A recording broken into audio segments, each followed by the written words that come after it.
এই মানুষটিকে দেখে নিন, তিনি কৃষ্ণনগর থেকে এই রিক্সা করে সোজা চললেন একেবারে প্রয়াগরাজে মহাকুম্ভে। সঙ্গে নিয়ে চলেছেন তার স্ত্রীকে।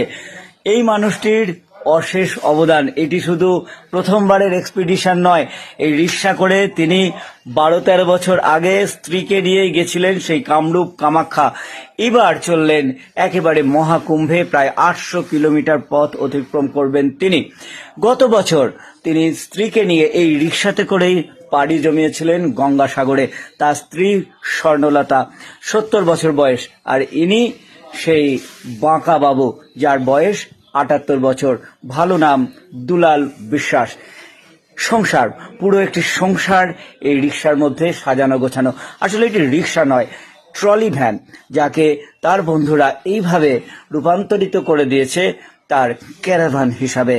দেখুন কি সুন্দর মিউজিক সিস্টেম রয়েছে একটি। তার বন্ধুদের দেওয়া হাঁড়ি কুড়ি গ্যাস সব নিয়ে তিনি কিন্তু চলেছেন।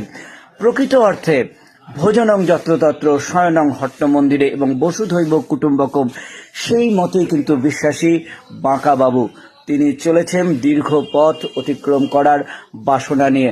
গত 19শে জানুয়ারি অর্থাৎ রবিবার তিনি বেরিয়েছেন। আজকে যখন ভিডিওটি আমি ভয়েস দিচ্ছি তখন কিন্তু তিনি পৌঁছে গেছেন রানীগঞ্জে। এভাবে আস্তে আস্তে তিনি পৌঁছে যাবেন প্রয়াগে। পথে বার্তা দেবেন পরিবেশ বাঁচানোর, জলাশয় বাঁচানোর, নদী বাঁচানোর।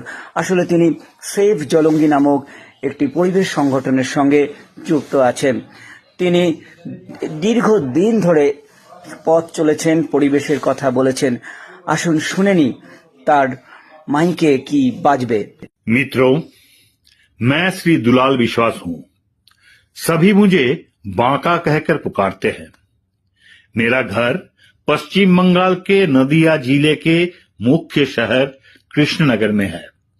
मैं एक साइकिल यात्री हूं, लेकिन आज मैं रिक्शा में अपने परिवार के साथ निकला हूं अपने देश भारत की सड़कों पर अज्ञात को जानने, आप सबसे परिचित होने और दिल की कुछ बातें करने।